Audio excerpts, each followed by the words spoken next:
Então, dentro desse setor de energia, que é um setor que vive crescendo, vive mudando, e agora, com essa tendência de crescimento do país, é um setor que tem mostrado muita pujança, novas tecnologias.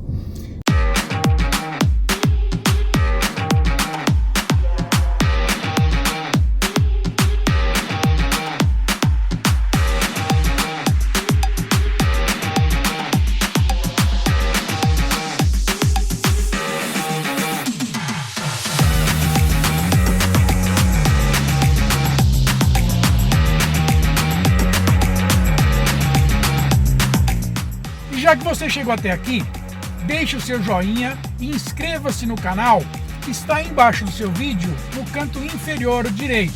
E pegue essa carona comigo, que está muito bacana. Vamos lá!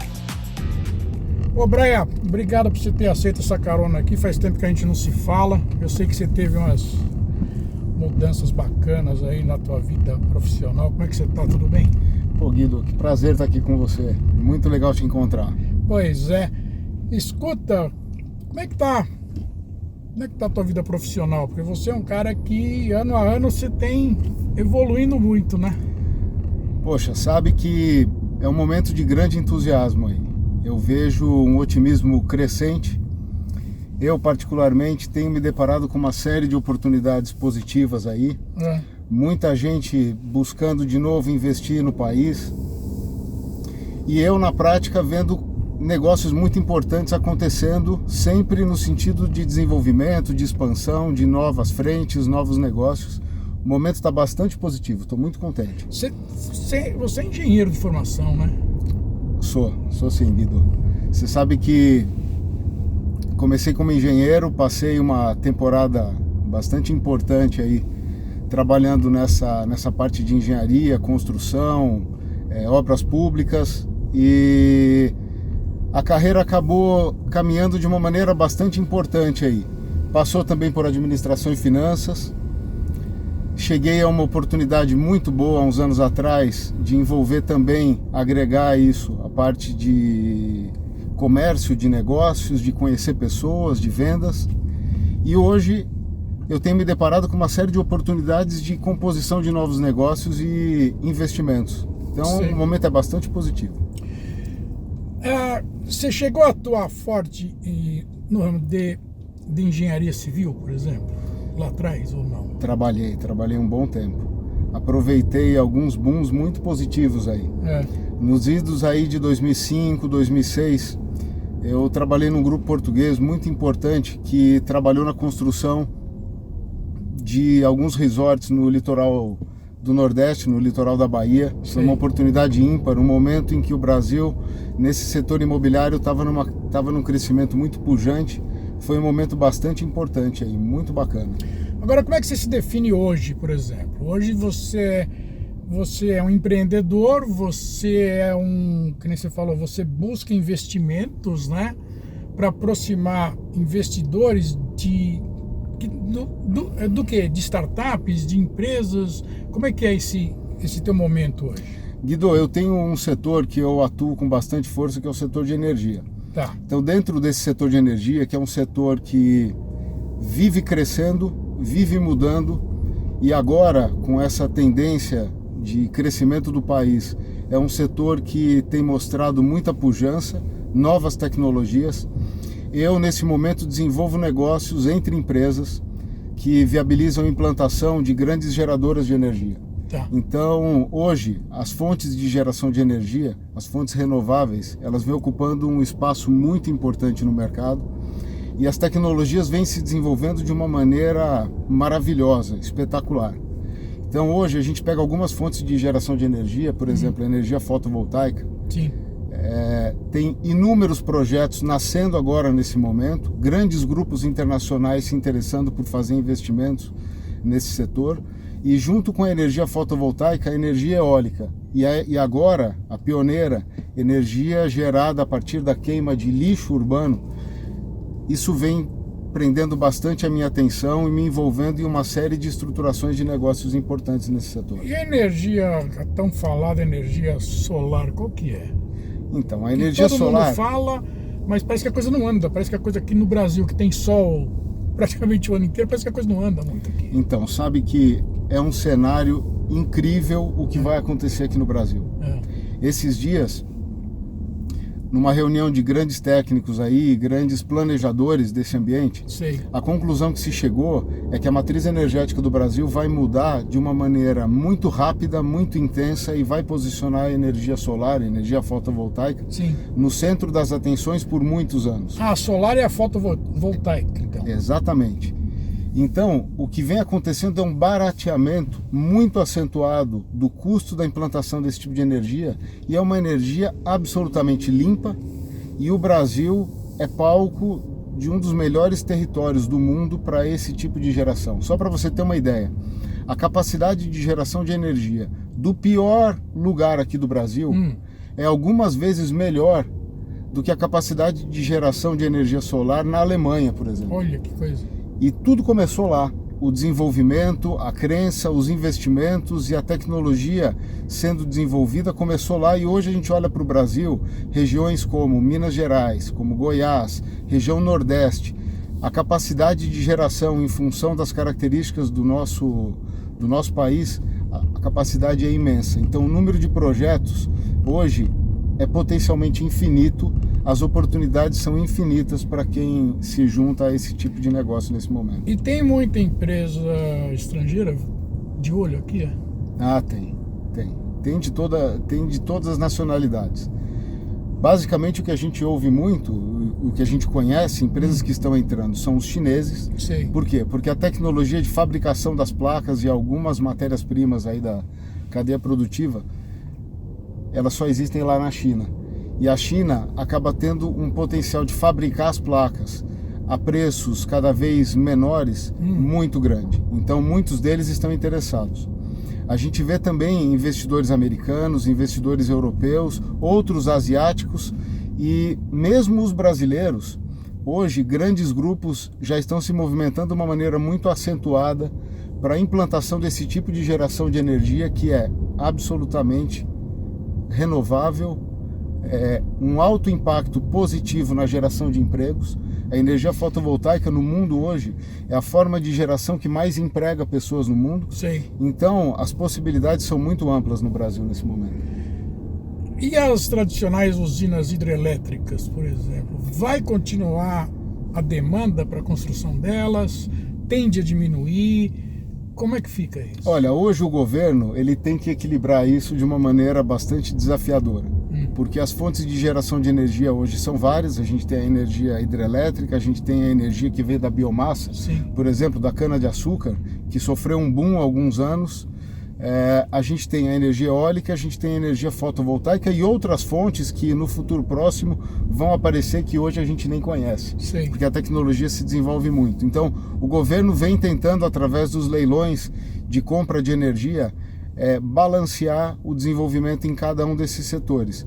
Hoje é sabido que a energia eólica e a energia fotovoltaica, elas têm um custo de implantação muito menor do que a energia hidráulica. Então nesse momento o governo está com esse desafio na mão, tentando de alguma forma comprar energia de várias fontes para poder fazer com que todos os setores se desenvolvam de uma maneira basicamente igual. O Nordeste, ele tem as duas, né? Fotovoltaica pelo jeito, e a eólica também, porque venta pra caramba lá. Exatamente. Você sabe que é algo muito interessante o que você falou, porque a gente percebe que em várias localidades do Nordeste existe uma complementaridade das duas fontes. Porque uma das questões da energia hidráulica, em comparação com a energia eólica e a energia fotovoltaica, é que a energia hidráulica você acumula água e consegue fazer uma geração contínua de dia e de noite ininterrupta. No caso da energia eólica e da energia fotovoltaica, em vários lugares do Brasil já se percebeu uma complementaridade. Então tem vários parques eólicos que geram bem mais energia durante a noite. A geração acaba sendo complementada com parques fotovoltaicos que são instalados embaixo, que geram durante o dia. Então o resultado da geração acaba sendo bem melhor. otimizado, o que viabiliza melhor as contas para todos os investidores e para todos os consumidores também. Aí você pode ter, então, se eu estiver errado, você me corrige, mas pelo que você está falando, então, você pode ter usinas menores localizadas para uma região, por exemplo. Cada vez menores. Cada vez menores, né? E é isso que é muito interessante, porque a energia fotovoltaica, ela abre essa possibilidade de você criar grandes parques fotovoltaicos que geram energias para milhares de residências, Sim. milhões, e você consegue fazer a geração para uma única residência. Quer dizer, um telhado fotovoltaico numa residência já permite que, com um pequeno investimento, que hoje já é financiado por uma série de bancos, já permita que o usuário se desconecte da distribuidora local e já comece, ao invés de pagar só a conta de energia, ele reduza drasticamente o valor da conta de energia e comece a amortizar um investimento que acaba sendo dele. E hoje essa tecnologia já dá garantias aí de 15 anos de funcionamento, então isso acaba abrindo uma janela sem precedente que favorece o usuário, o consumidor final, com uma derrubada no valor da conta, que é algo assustadoramente interessante. Agora, a implantação ainda é cara, né? Se você for botar na ponta do lápis, quer dizer... Olha, ficando barata a cada dia.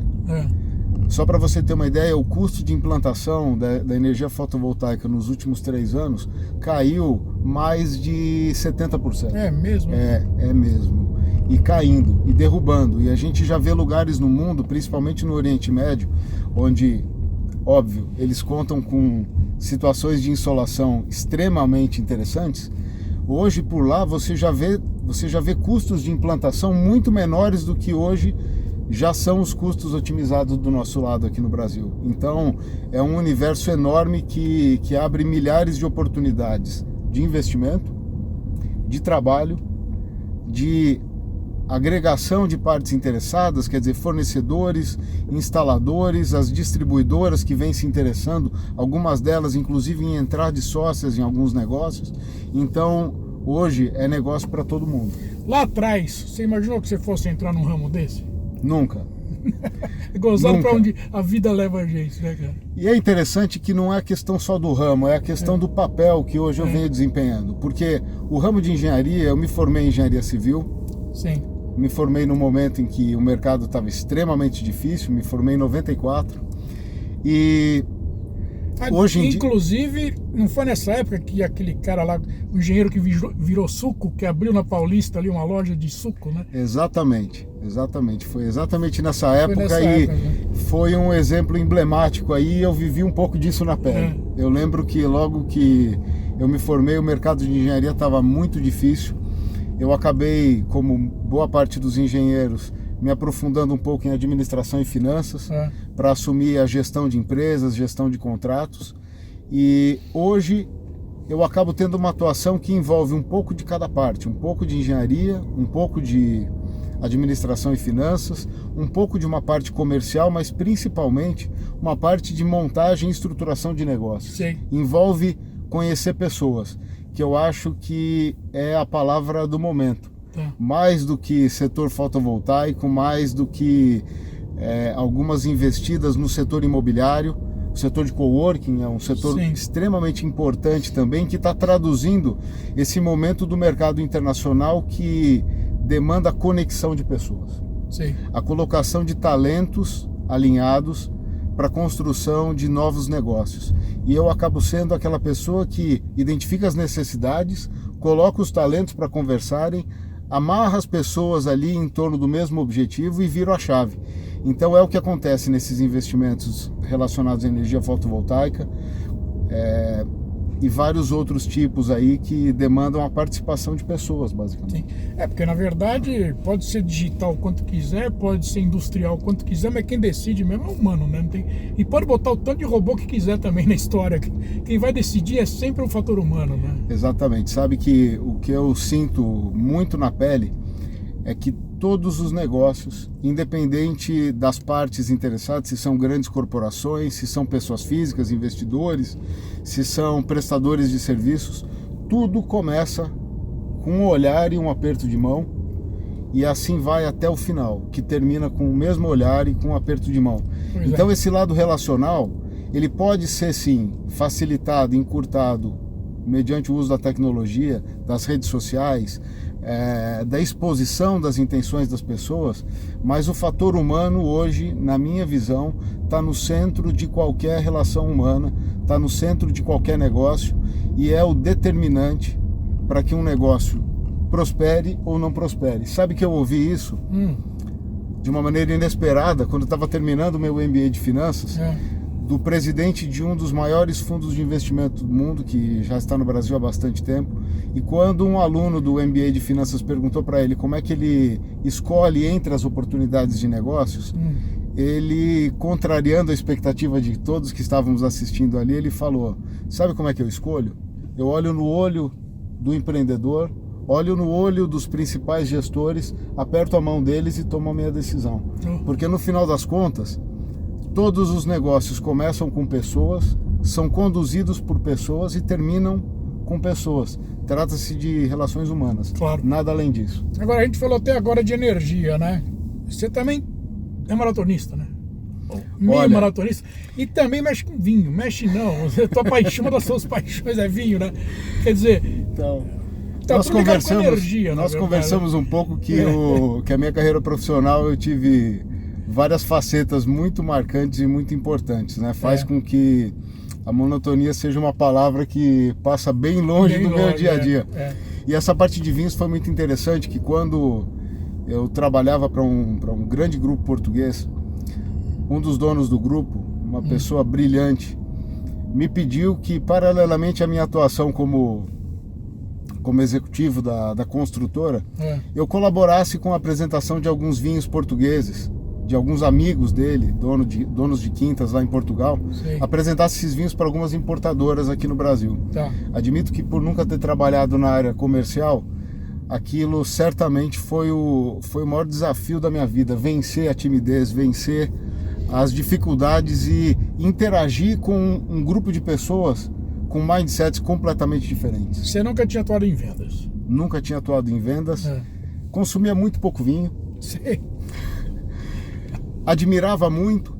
Sempre tive muita curiosidade, mas fui lançado a uma oportunidade completamente diferente, fora do meu protocolo. Mas o resultado foi maravilhoso, porque conheci pessoas absolutamente formidáveis, que atuam nesse mercado com bastante seriedade, com muito profissionalismo, mas com uma pessoalidade, com uma visão ampla das pessoas, da vida, do uso da bebida, no caso o vinho, como componente de união entre as pessoas, como componente social, que aquilo certamente foi uma das experiências que mais modificaram a minha vida desde então.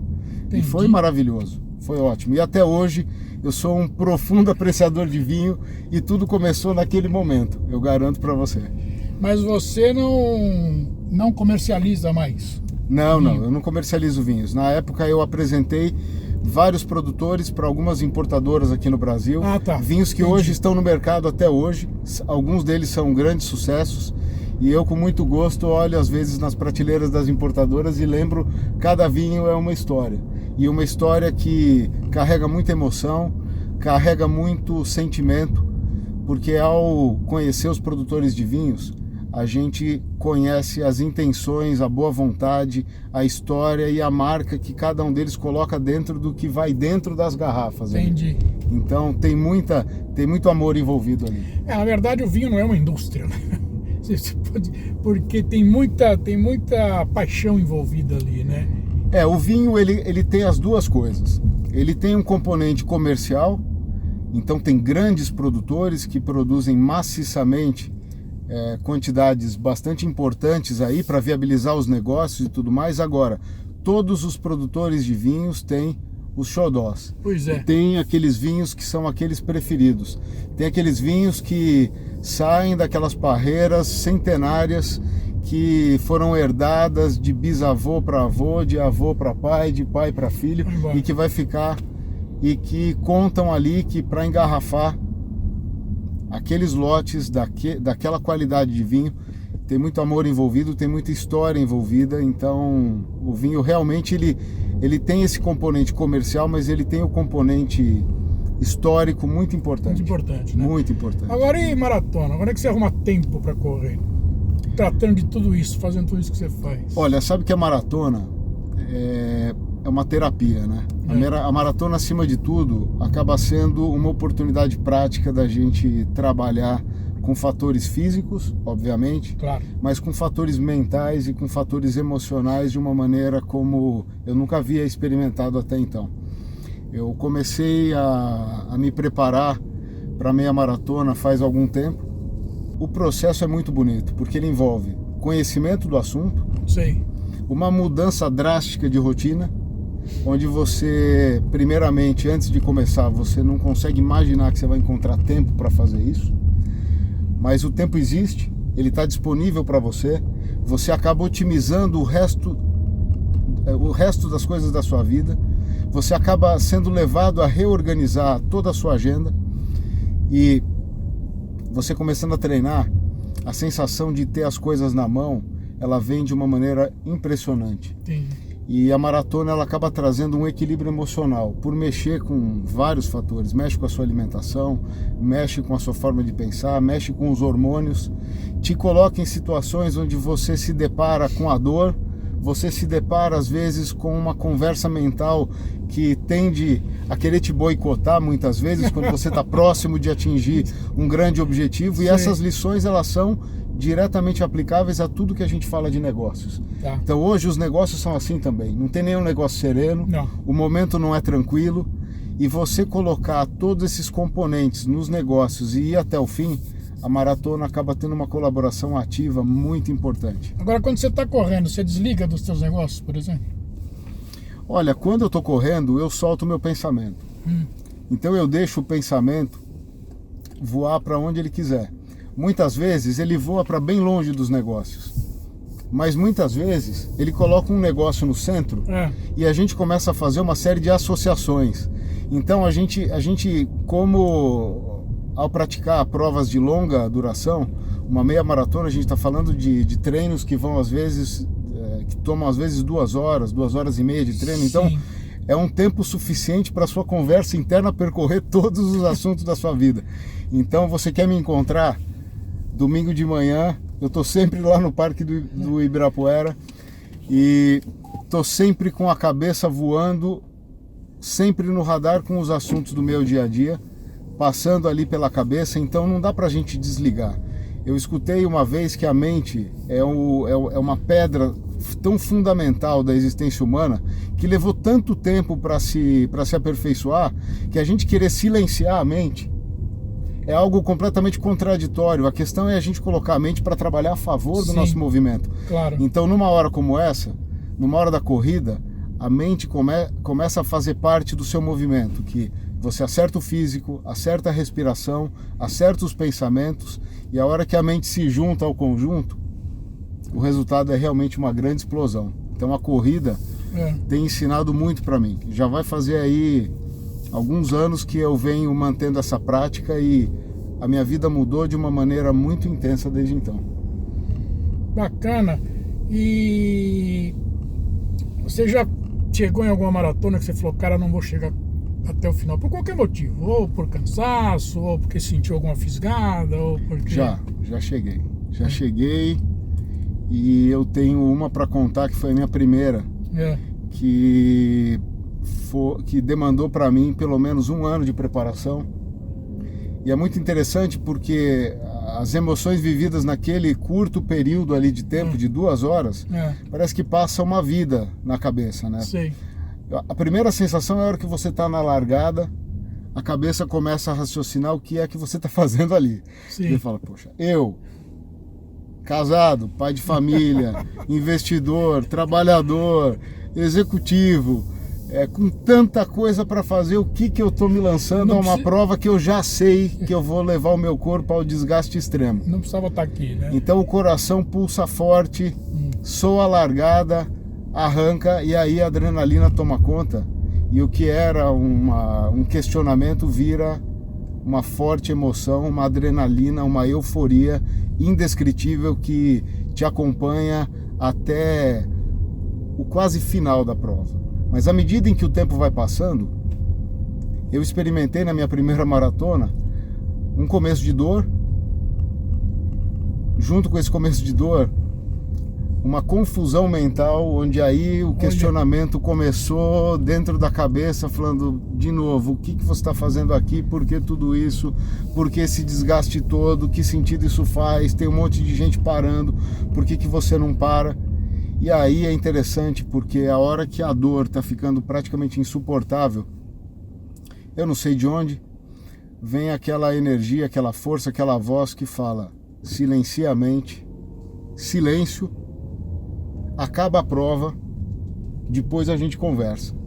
Então eu tive momentos ali, os meus 2 últimos quilômetros foram de extrema dor, sim, de superação, mas logo depois de praticamente esse martírio que a gente passa, cruzar a linha é uma experiência absolutamente indescritível. Deve ser então mesmo. É algo que o seu corpo está completamente exausto, mas você conduziu até o final, você cruzou a linha, você senta no chão, coloca gelo nas pernas, tenta se recuperar, recupera a respiração, e o fato é, passaram 2 horas ali do final da prova, você já está procurando a meia maratona seguinte para se inscrever de novo. Então isso é o que a gente acaba levando de uma experiência como essa, que não é só um treino, é uma prova. Então fazer provas de corrida é realmente um grande barato, e é o que acaba levando a experiência esportiva e autocontrole, autodomínio para outras frentes da vida como um negócio. Sim. Porque hoje em dia o que eu percebo? Eu percebo que os negócios, eles têm um timing muitas vezes completamente diferente do que a gente prevê. Sim. Então tem às vezes negociações que a gente imagina que vai terminar em 2 meses, ela termina em 1 ano. A maturação Tem é às longa, vezes né? conflitos que você entra e você tem que manter uma lealdade ainda, mesmo numa disputa. Você se imagina dimensionado para combater durante 1 ano, e tem conflitos que às vezes perduram 3 ou 4. Exatamente. Então você manter essa resiliência e manter essa serenidade, você, para isso, poder contar com uma experiência física que te levou a isso, isso complementa o seu lado emocional de uma maneira absolutamente indescritível. Então eu não consigo enxergar muita diferença entre você cumprir uma prova, você fechar um contrato, você entabular uma negociação e você colocar pessoas para interagirem no sentido de estruturar um negócio. Sim. Hoje, para mim, o que eu percebo são justamente conexões de pessoas, conexões de intenções, e eu estou convicto que o melhor resultado possível ele só se faz quando os diferentes estão sentados à mesa. Sim. Quando você só coloca pessoas iguais, quando você tenta uma linearidade, normalmente o resultado fica pobre. Fica. O grande desafio é você conseguir colocar sentados à mesa pessoas completamente diferentes. Sim. Então eu não consigo hoje enxergar polarizações, eu não consigo hoje enxergar diferenças que afastem as pessoas. Eu tento colocar todo mundo dentro e tento ser eu, esse integrador e o virador da chave para poder fazer com que os resultados sejam grandes sucessos. Bacana. E cara, estamos chegando aqui na tua carona, no final da tua carona aqui. Obrigado pelo seu tempo, pela carona que você pediu para eu te dar aqui. Só que antes de você descer, eu vou querer uma selfie com você, pode ser? Claro, por favor. Quero ser do bem, ser do bem me faz bem. Então andando de carro, as coisas acontecem sim. Essa carona tá sendo boa pra você, também tá sendo boa